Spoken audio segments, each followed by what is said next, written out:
All right, here we are. This is Jess and I. I don't know if we'll open this up. I don't plan on staying here super long. I don't think Jess can either.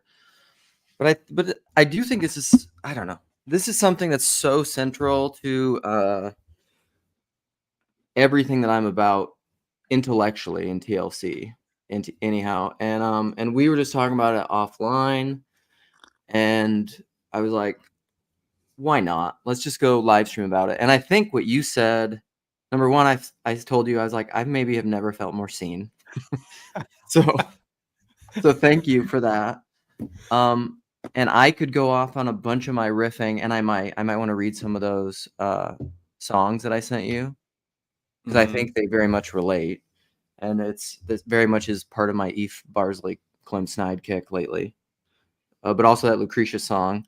But yeah, you can either try to repeat what you were saying before or say whatever. But essentially, that's why I named it I Am Leviathan, because of your message to me. It was very good.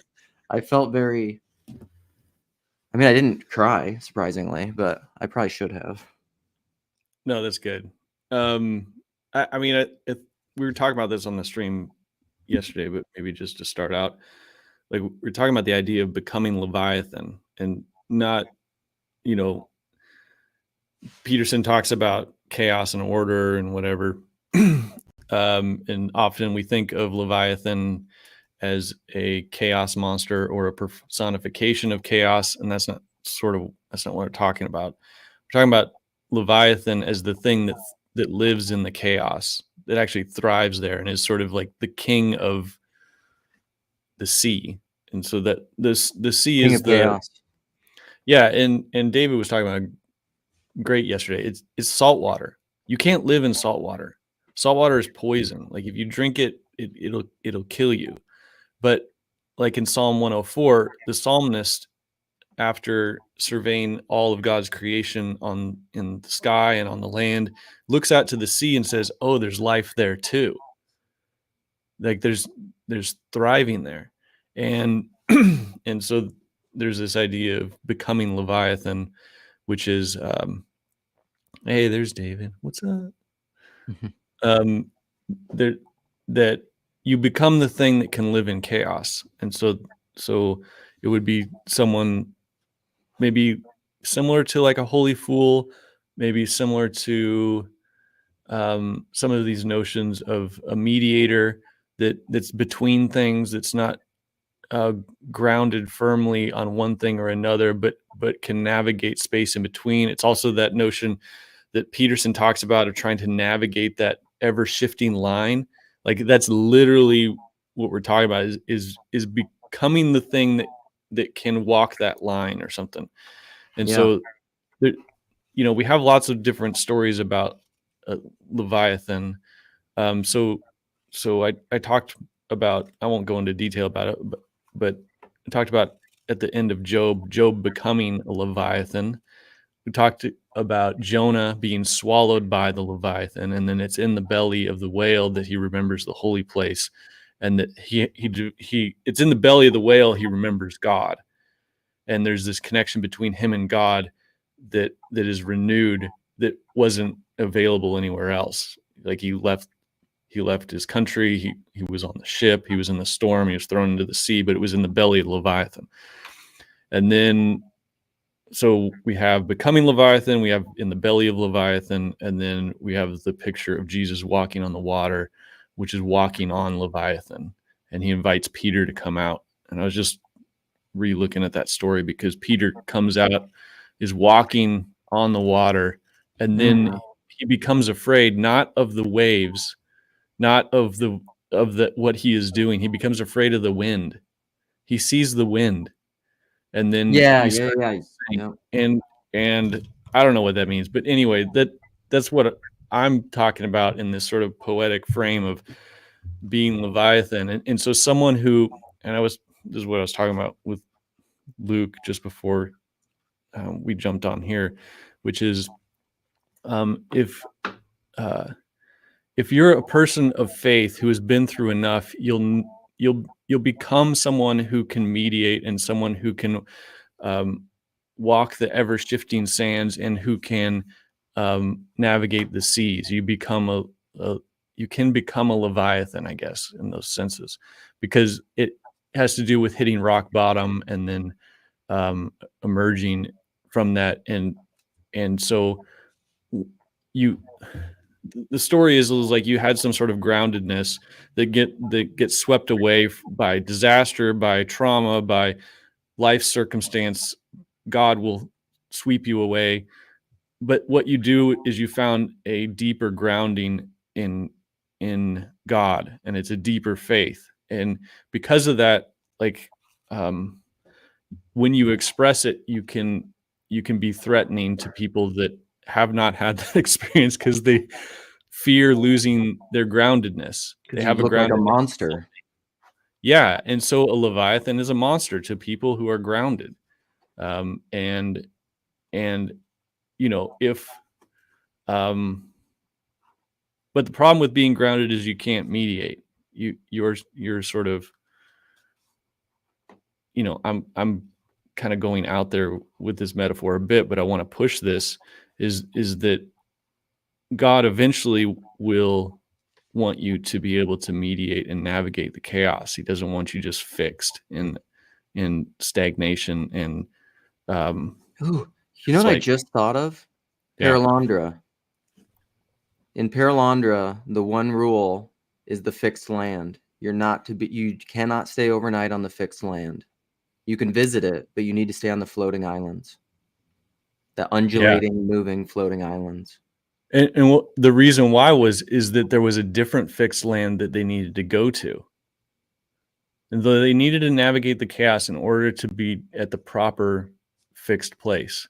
To be ready for the fixed land. That's what Jonah discovers in the belly of the whale, is the proper fixed place, so to speak. And that's what you experience when you go into deep chaos, is that there is actually a deeper groundedness that you were afraid, or that you didn't think exists, but it actually does. Yeah, pre-ordered chaos, pre-ordered order. Like, that's another way to think of chaos. Yeah. Or it could even be like you're afraid to go in the water because you can't touch the bottom. But what you learn in the process is that you can swim. And that learning how to swim is a groundedness that's more that's beyond. It's a groundedness that's not about touching with your feet. Yeah. It's about it's a something that you're doing that enables you to, now you're not afraid of the water because you can swim. I guess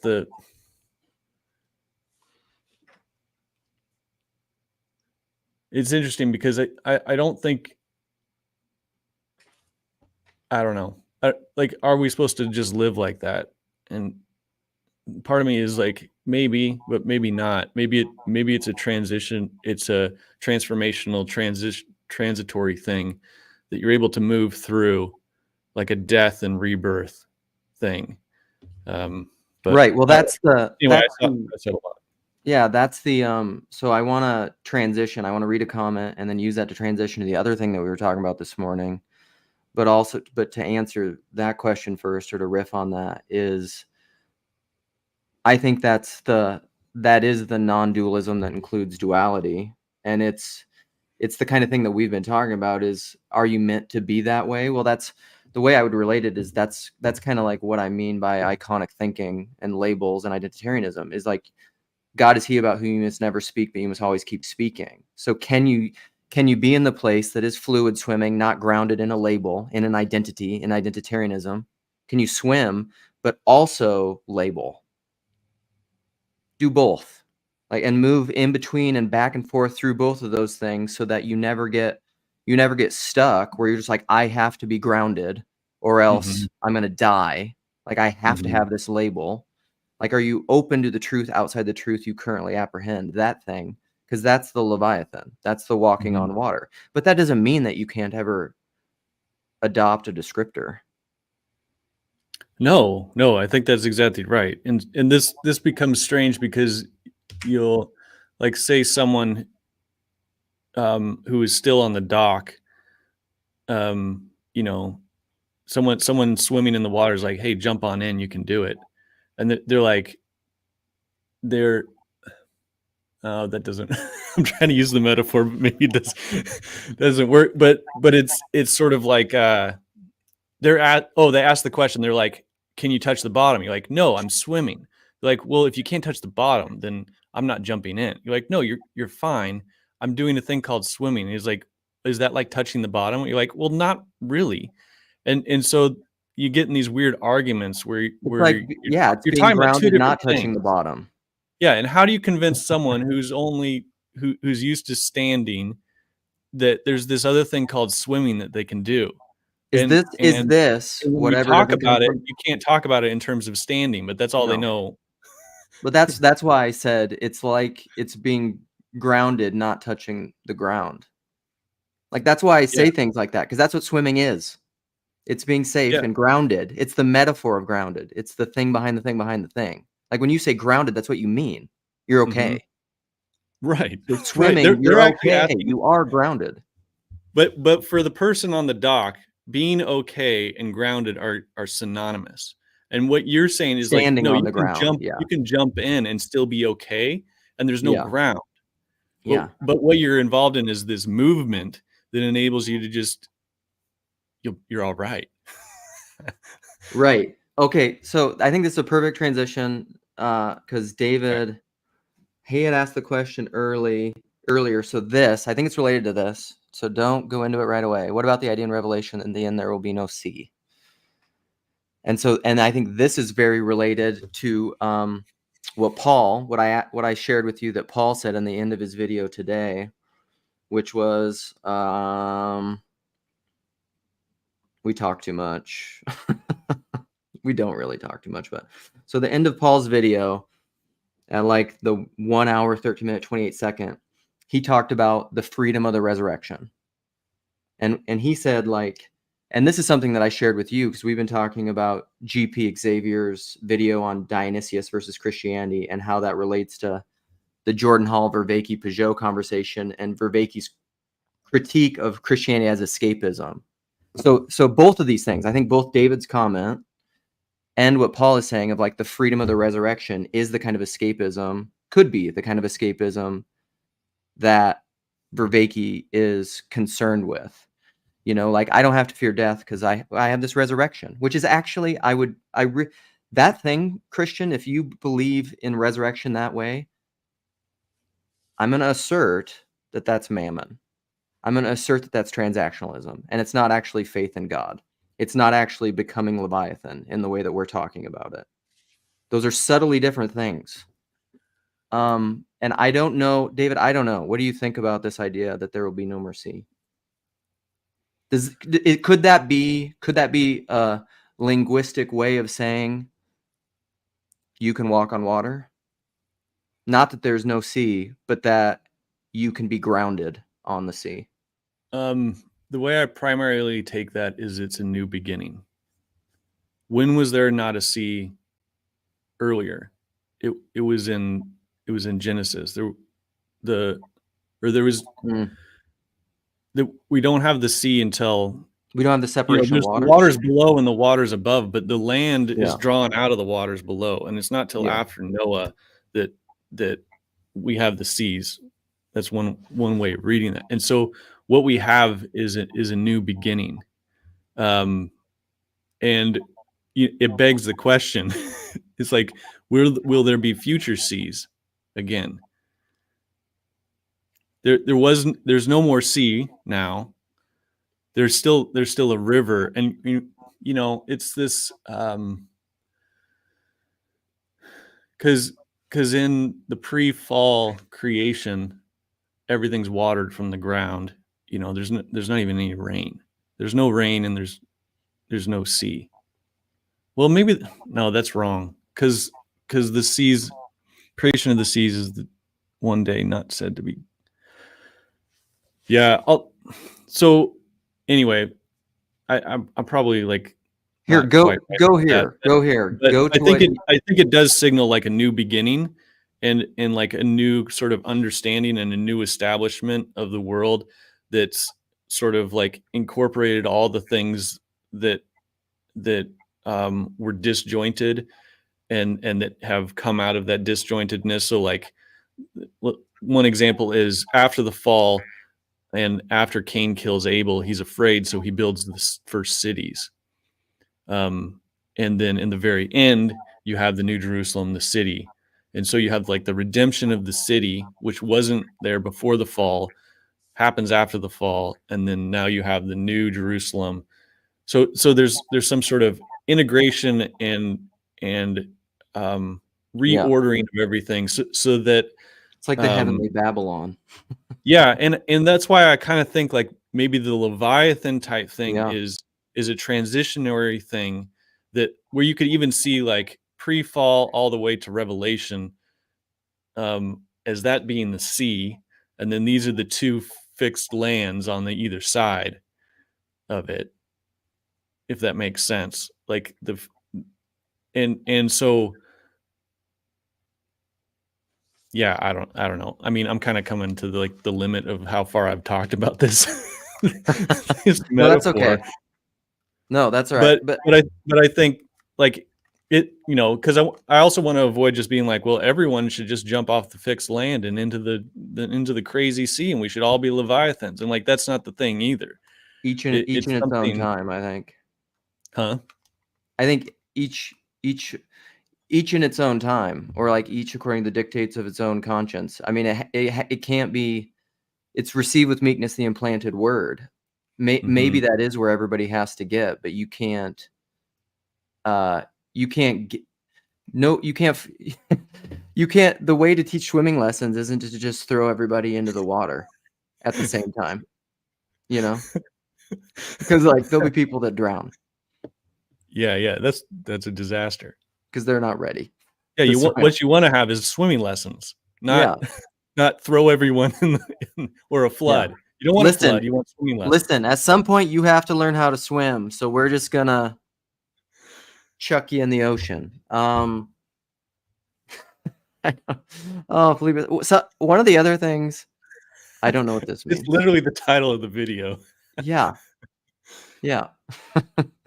You see through me. It's on your You see name, to what I'm too. trying to cunningly say by not saying. The other thing that I wanted you to talk about, and I think I just want to keep this relatively short because you got stuff to do and I have stuff to do. We probably won't even open it up, but I want you to talk about creation and like how you were talking about seeing creation, the different modes of seeing creation as, like when you were riffing on Paul's my comment on Paul's video. Yeah, I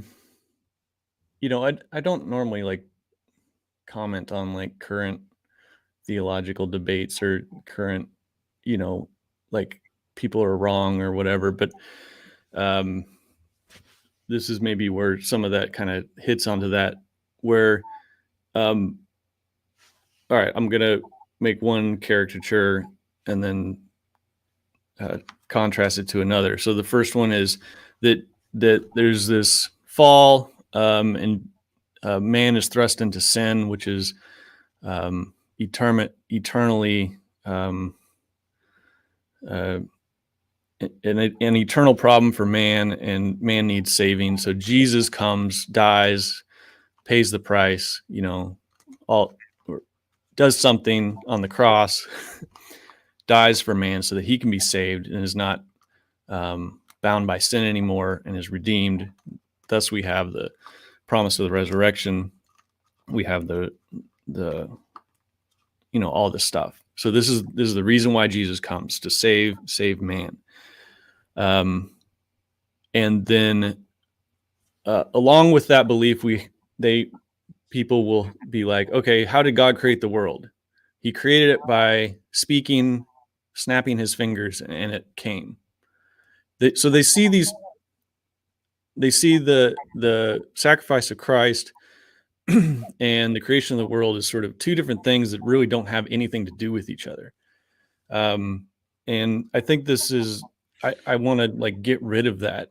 I want people to understand that the creation of the world is what Christ is doing. He's doing all the sin stuff. He's taking care of our sin. It's not a it.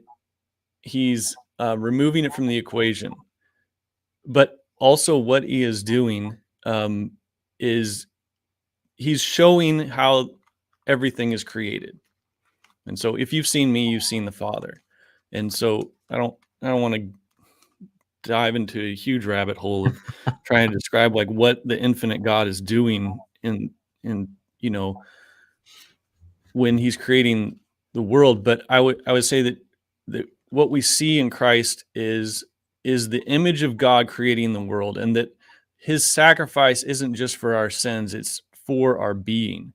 That this is there's a sacrifice God makes in order so that other things can be other than himself. He's infinite. And David was talking about it yesterday in the terms of withdrawal.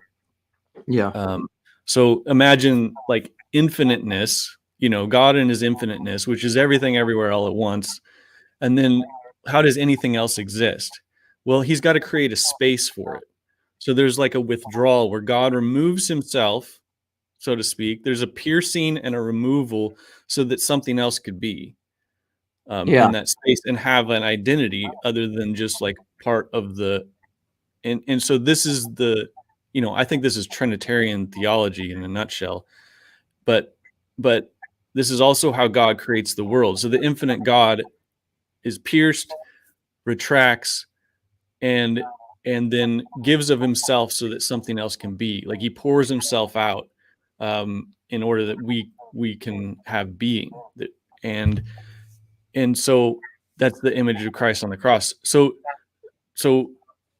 all of a sudden the crucifixion of Jesus and then the creation of the world are the same exact things. Like it's the Yeah. same. And what what this does is it shows a bigger picture of what Christ is doing rather than just an atonement for sin.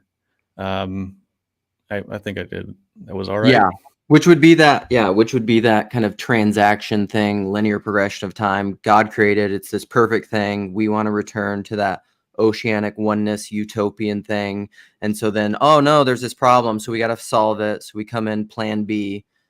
And it's very much the Maximus thing that Peugeot talks about a lot, like God creating from the cross. This is being itself. And the other thought I had while you were talking is it's not so much heliocentrism or like what's the Earth, the center of the universe thing? What's the opposite? I don't know. Terracentrism? Maybe. I can't remember what the other term is. But really it's anthropocentrism. Anthropos. Geocentric. Yeah, geocentric. There we go. Sorry. It's so the human is the center of this. That's why I say the person is the nexus and the locus of all meaning, but also all being. This is why, like even in Orthodoxy, like I think Abby said Holy Saturday or something.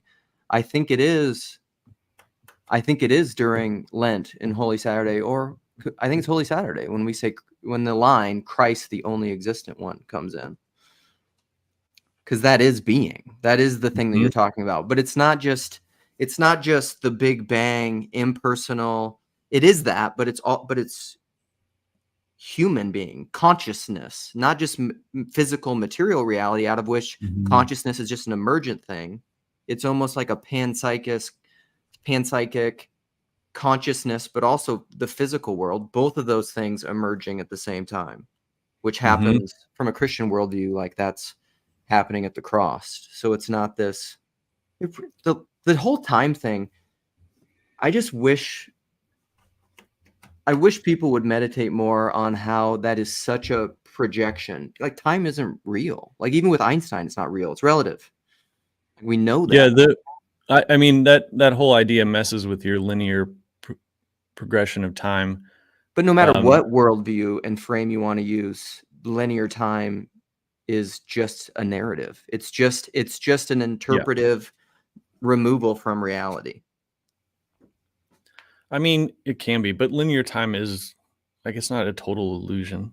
We are sort of moving forward through something, but this is, I mean, I don't think you have to go as far as just being like it is something that you need to kind of like think around and think about, and not just take as a sort of a fundamental given.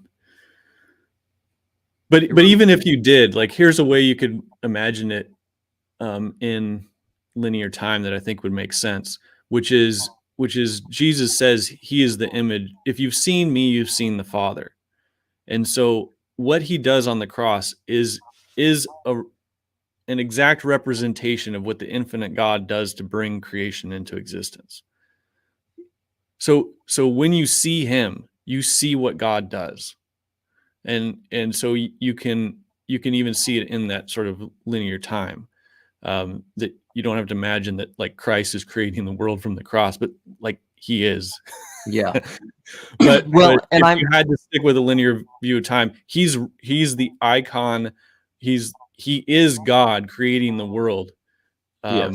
And it's an exact representation. Like it's just the image of the creation of the world. And Yeah. if you want to go back in time and see it, you just have to see Christ on the cross.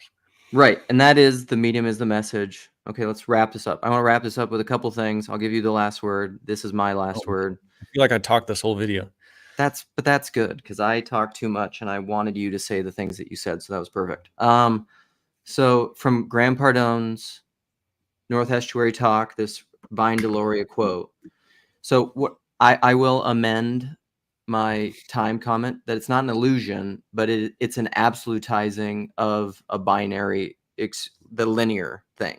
If you absolutize that, that's not just what time is. Time is relative. And so he says, like, if time becomes our primary consideration, we never seem to arrive at the reality of our existence in places, but instead are always directed to experiential interpretations rather than to the experiences themselves. That's what I was trying to say. The interpretation, the abstraction. Mm-hmm. And I think that when you were talking, what I thought of, it's the medium is the message. And it's McLuhan, and it's this quote, which will be my last thing. I didn't have it ready, but I know where it is, and I'm fast. Okay. So McLuhan says, in Jesus Christ, there is no distance or separation between the medium and the message. It is the one case where you can say that the medium and the message are fully one and the same. So like, and I think you can think of medium and message as, I don't know, somehow I think those are related to time and space too. Yeah, I mean, you even think about just like figures in the Bible that sort of prefigure Christ in different ways, and then they fail in different ways, you know, like King David, Solomon, Abraham. Like they're what did Chad say to me the other day? Because this even gets into the like, is this bad, and chaos and Leviathan, is that bad? Well, no, it's not. Or like when people say, when Jordan Peterson says the feminine is chaos or it's darkness or it's night, and the people are like, oh, that's bad, you know, that's really misogynistic. It's like, no, come on, stop thinking of this like a smart fifth grader. Like that's not what's going on. But it made me like, that's what happened in the conversation yesterday when we were talking about Saul and David, and how David said, you know, I will not raise a hand against Saul, the Lord's anointed. But it reminded me of this thing that Chad said to me the other day. I thought it was fantastic. So I just want to read it. Like, what do you, I think it's in a comment. Where are you, Chad?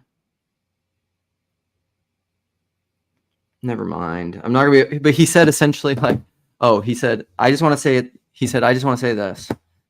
If there was no Hitler, we wouldn't have the band Rush. And I was just like, oh, man.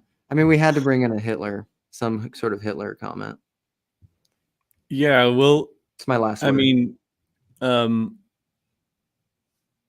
Leviathan is destructive. Like a Leviathan, like this is the weird thing, how it sort of connects to Job.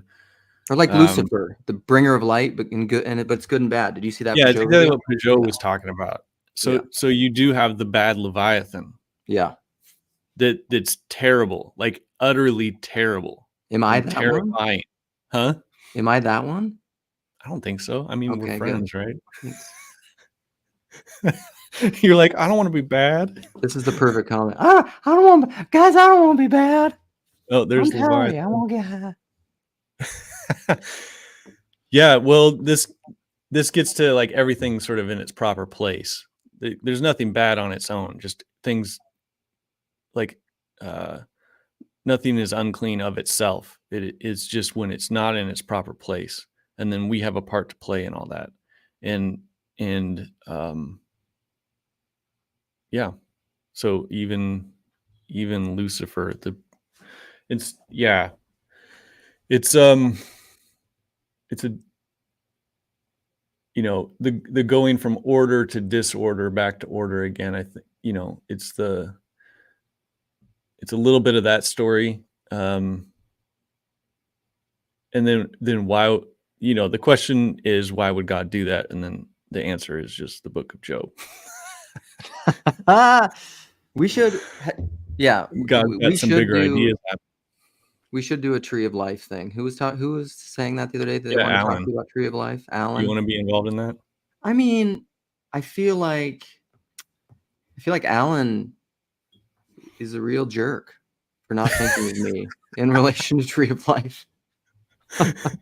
That's like one of my Luke bingo things. Luke bingo. Yeah, I feel like my Luke bingo card is about like this big. It's huge. it's real big. It's like, When I talk about anything, I takes talk a about lot to get a everything. bingo when it's so large. Another one. Okay. Let's shut her down.